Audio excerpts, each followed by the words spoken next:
Well, today we start a brand new sermon series titled Love Like Jesus. And this is a very important series for our church because we simply want to be a church that gathers together to learn to love like Jesus. That it's that simple for us because Jesus defined what it means to be a disciple by the way that we love, and that he is the model for that love.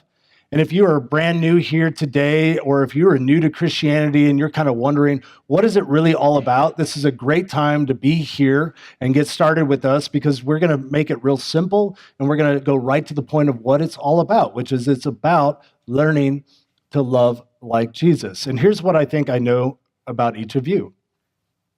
You would like to become better at love. You'd like to be better at giving love, but also better at receiving love. And years ago, when you were a little kid, you learned a model of love from your parents. I want you to think about the model of love you learned from your parents for a moment. Maybe you grew up in a good household where both parents were there and it was stable and they paid attention to you, or maybe it was quite the opposite, and it's painful even to think about your upbringing. Mom left or dad left, there was abuse, there was instability. Wherever you might be on this continuum, one thing we know is that you received a model of love that has shaped the way that you look at love in this world. And here's the first point I want you to know. You are not responsible for the model you received. When you were a little kid, you didn't have control over the model that you received. And if you received a difficult, dysfunctional model for love, you're not responsible for that. And if you're one of those like me that received a pretty good model for love, as much as I'd like to claim responsibility for that, I can't. My mom was the kind of person that when I was a little boy and I would scrape my knee, she would gather me up and she would, be real gentle and talk nice to me. And it didn't matter how small the cut was. I almost always got a Band-Aid and a popsicle, that sort of thing. Now, Dad, he was a bit different. Dad grew up on a farm. He was a very loving individual. If it was a serious injury, Dad would take care of you. But oftentimes, being a little kid, I was looking for attention or something, and I'd complain. I'd be like, Dad, my knee hurts or something like that. And Dad would, and I'm not recommending this, but Dad would be like, so which knee hurts? And I'd be like, oh, it's this one, it hurts a bit. And then he'd punch me in the arm. I'm like, oh my God, what is that for? And he's like, you're not really thinking about your knee anymore, are you? And he'd laugh. And I'm like, that was so cruel, Here's what I learned about Dad, though. One of the ways in which he loved was to tease. If he was comfortable with you and trusted you and liked you, he would tease you. And so I picked that up. It was part of the model of love that I learned. But here's the thing about loving people by teasing them. Sometimes they don't receive that as love. Sometimes they're confused about your motivation. Sometimes it doesn't go very well. And so somewhere in my 20s, I began to realize this and reflect on this and make a decision that as much as possible, it's deeply ingrained in me, but as much as possible, I am going to change this part about the model of love that I have. And so here's the second part of the statement. You're not responsible for the model you receive, but you are for the model you believe. Every single one of us as adults has a responsibility to step back and think about the model of love that we received. And even if you received a good model of love, if your parents and your upbringing was pretty good, there's still some things you might want to look at and reevaluate. But most of us, we live our lives without much reflection at all. Most of us never really step back and say, what assumptions and what influences have shaped the model of love that I have? And is that the best approach possible? Over 2,000 years ago, Jesus came along, and he had a powerful ministry that turned the world upside down. And on his last night, he gives a final lesson to his disciples, and it's all about love. He gives this new commandment. Here's what he says. A new commandment I give you. Love each other. That's what my ministry is about. I want to teach you to love each other, but not in any sort of way, not based on the model your parents gave you, even if that was a good model, not based on what Disney says or the rom-com say or whatever it might be. I want you to love each other as I have loved you.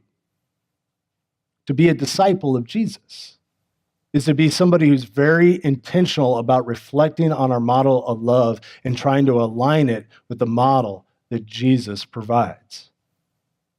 And for the 3 Sundays after this, we're going to dive deep into that model, begin to explore it so that we can apply it to our lives. Now, on this particular night, Jesus gave us an example of his model of love. John says, so Jesus got up from the table, took off his robes, picking up a linen towel, he tied it around his waist. Jesus gets up and begins to wash the disciples' feet, giving a very stark and powerful example of what it looks like to love like Jesus. Now, nobody washes the feet of their guests, at least I assume, that when a guest comes to your house, you don't go, hey, would you like something to drink? And if you'd like me to, I'll wash your feet, right? We don't do that anymore. But in first century Israel, washing the feet of your guests was a common thing for a host to offer. Yet rarely, if not ever, did the host themselves actually wash the feet. There was a servant that did it. But here Jesus is, and he's clearly the host of this meal. He's the one in charge, and he gets down on his knees and begins to serve his disciples. And this incredibly humble and powerful example of what it means to love. Now, these 2 sentences up there, go back. These 2 sentences up there are the kind of thing that if you're reading the story, you'd read right past it. But our premise here is that everything that Jesus says and he does gives us as an example of what it means to love. And so I do want to pause here and break this down because it's so good. Jesus right here in this seemingly unimportant moment gives us an incredible model to think about love. Here we go, Harry. He got up. Jesus is proactive, not reactive. Many of us, we're sitting and waiting for an invitation. We're waiting for the stars to align and there to be a full moon and for everything to be set just right. But if you read about the ministry of Jesus, you'll find that over and over again, he's proactive. He takes action. Then it says that he takes off his robe because it would have gotten in the way of him washing their feet. But I think there's a powerful metaphor there because what Jesus does is he removes barriers. And if you're going to love like Jesus, there's some barriers in your life that are keeping you from being able to love. Sometimes they're physical barriers. Sometimes there's too great of a distance between you and the object of your love, the person you're called to love. Sometimes it's your schedule, right? You just need to say no to some things so you can be more available. Other times it's psychological barriers. You have fear or anger or insecurity that's holding you back. And you need to remove that barrier. And you know what it is. Finally, I love this one. He picked up, right? He uses what's there. Jesus wants to make this last lesson stick, and he looks around and he sees this wash basin and he says okay, here we go. I'm just going to use what is there. And I know about myself, and maybe this is true about you, but oftentimes we feel like we don't have enough. We feel like we don't have the right tools or the right things available in order to love somebody. But if we follow Jesus, we're proactive, we remove the barriers, and then we just look around and look at the opportunities we have, and we don't miss those opportunities.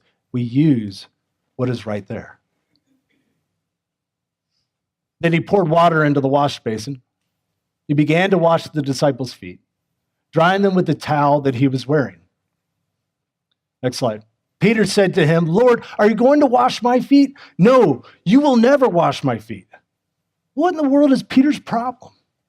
Jesus has just washed the feet of several of his disciples. Obviously, Jesus is up to something. He always is. Yet here's Peter, and he's saying, no way, never. What is Peter's deal? Well, I think it has to do with this word. Vulnerability. Because you see, it takes vulnerability to give love. I mean, Jesus is vulnerable in this moment. I mean, he is taking off his robe. He's down on his knees. He's washing the disciples' feet. This is an incredibly vulnerable thing. And here's the thing about vulnerability when it comes to loving others. We're all worried that we might be rejected. Let me answer that for you. You might be. We're all worried that they might say no or they might go bad. And let me answer that for you. It might.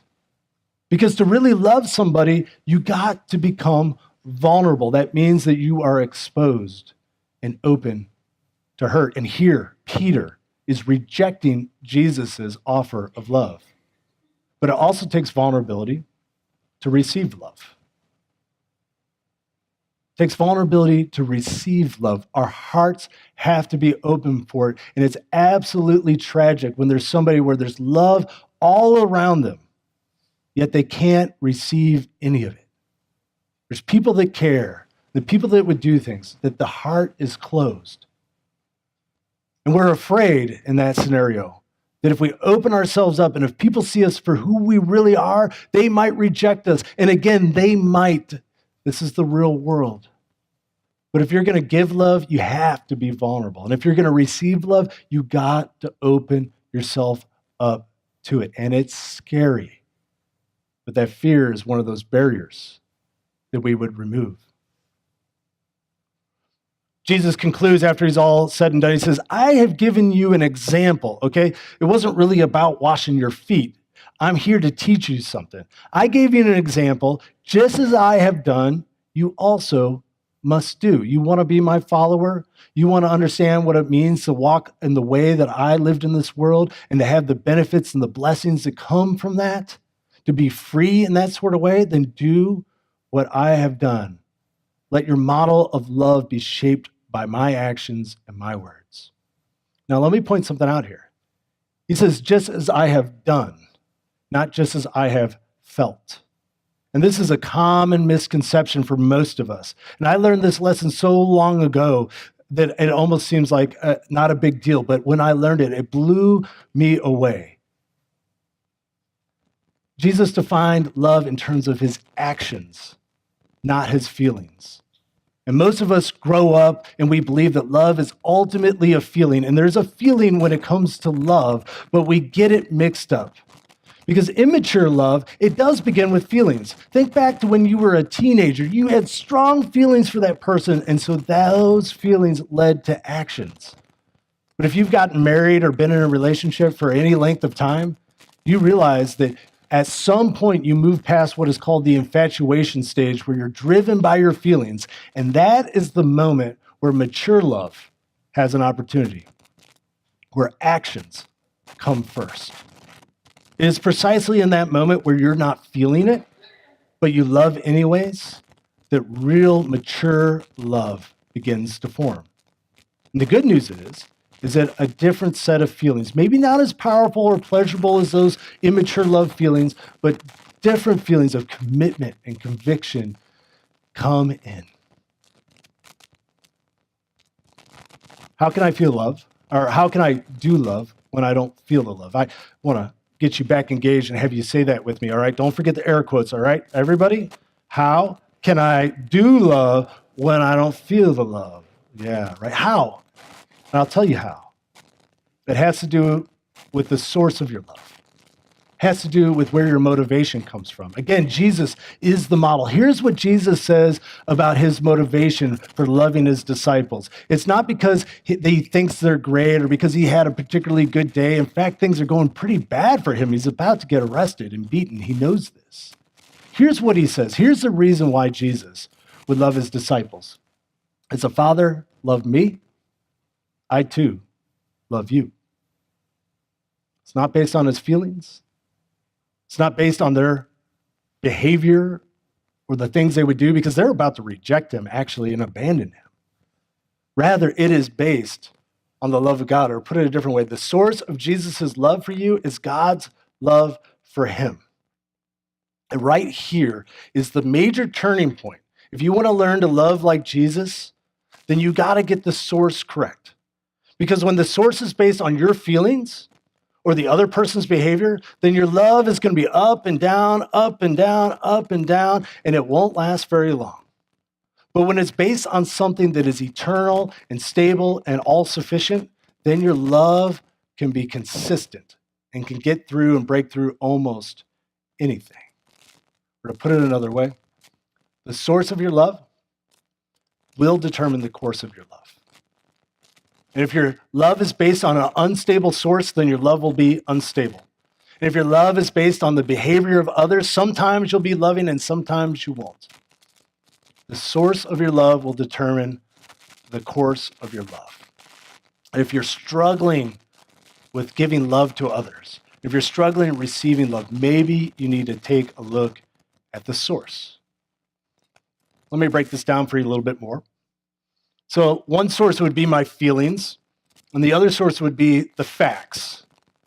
Okay? So in terms of feelings, my little boy Jack, I had him up here for a purpose. It's because he's cute when he's being cute.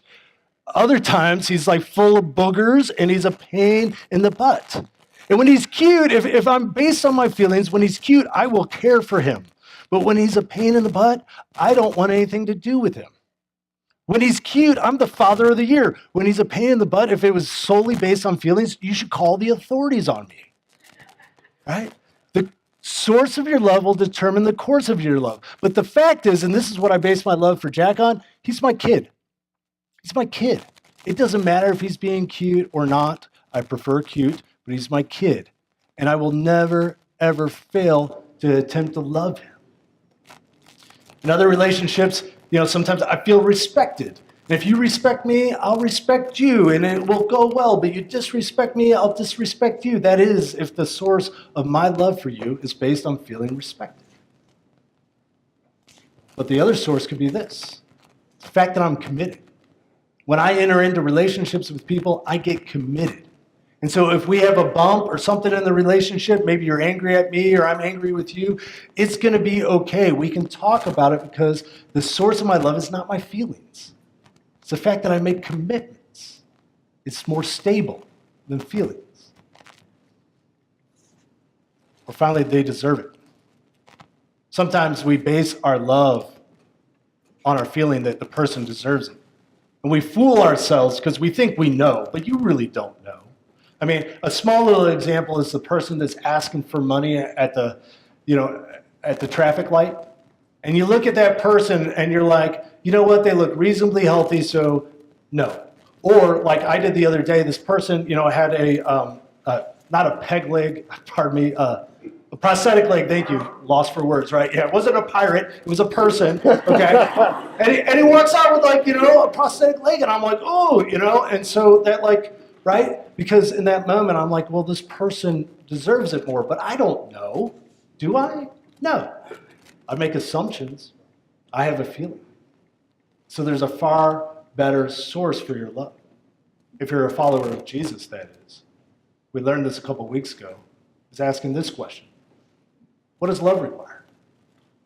I love people because love requires it, not because they deserve it. Because love requires it. Here's the thing. Again, same point. Love based on feelings or their behavior will waver. It is unstable. And you're wondering why you struggle in love. It's because the source of your love determines the course of your love, and if it's based on something unstable, that love will be unstable. And the secret of Jesus' transformative love is it's not based on anything unstable. It's not based on his feelings at the moment. It's not based on the behavior of other people. It's based on one thing and one thing only: God's love for him. Earlier in that story, I had a screen for this, but I cut it. I wish I wouldn't have, because there's this amazing thing that John says about Jesus. It says that Jesus, he knew that God had given him everything. He knew that God had given him everything. This is on his last night as a free person. Jesus also knew that he was about to be arrested and crucified and beaten and humiliated, all this horrible stuff. He knew that his disciples were going to abandon him and that Judas was going to betray him. Yet John makes this point to say that Jesus knew that God had given him everything. Because Jesus, he is focused on this source of love that is stable and that is sufficient no matter what's happening. And the invitation to all of us is to establish our love in that way. John, the writer of the gospel that we've been looking at, he also writes several letters at the end of the New Testament. And he says this to a group of people that he is now pastoring, right? The student has become the teacher. And John says this: we love because God first loved us. Let's get that straight. The source of our love is not our feelings or our own ability. It's because we received this love. Now, how do you know that you received this love, John? Well, because God showed it. Here's what John says. Next slide. This is how the love of God is revealed to us. God sent his only son. It wasn't that God felt, but God took action. God sent his only son into the world so that we can live through him. If you keep reading, John just wants to make this simple yet powerful point crystal clear, so he kind of repeats himself. He says this. Next slide. This is love. Go ahead. It is not that we love God, but that God loved us. And how do we know that God loved us? It's real simple. He sent his son as a sacrifice that deals with our sins. That God engaged in an act of sacrificial love. And in your relationships, your friendships, your marriages, parenting, you know that the greatest act of love is those that takes the most sacrifice. It's hard because it's painful. It's rare because it's difficult. And the model of love that we're called to follow is a model of love that we see through the person of Jesus Christ. It's the model of love that actually will make a difference. And it's found in this sacrifice. So John says, dear friends, if God loved us this way, we also ought to love each other. It's that simple.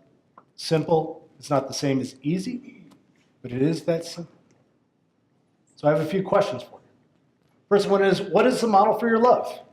If you haven't reflected on that before, if you haven't thought about how your parents influenced you and your upbringing influenced you, the assumptions that you make about love, ask yourself, what is your model for love? Another question to get at your model, and this is kind of a difficult question, but do you focus on what you don't have rather than what you do have? In your relationships and in life, are you just always focused on what is missing?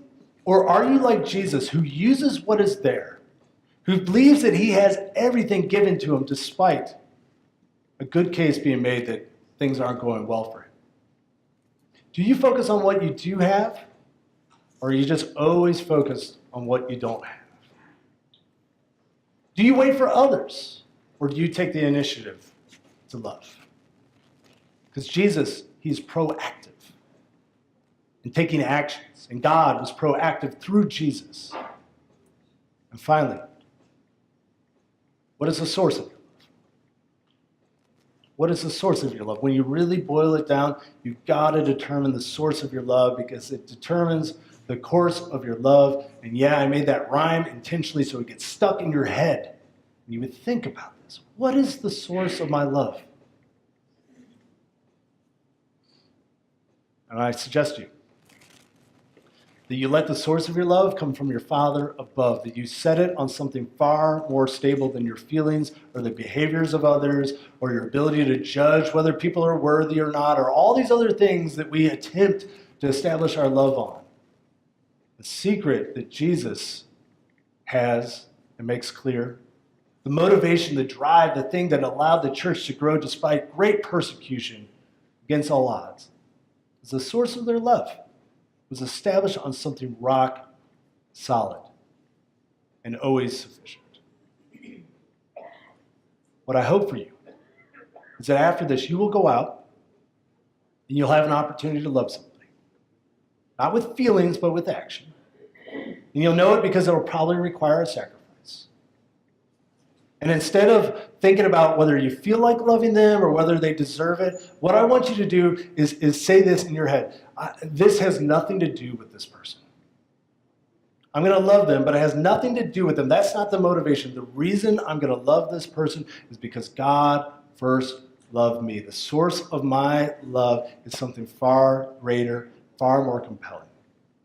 They're going to receive my love, but I'm not giving it to them because of them.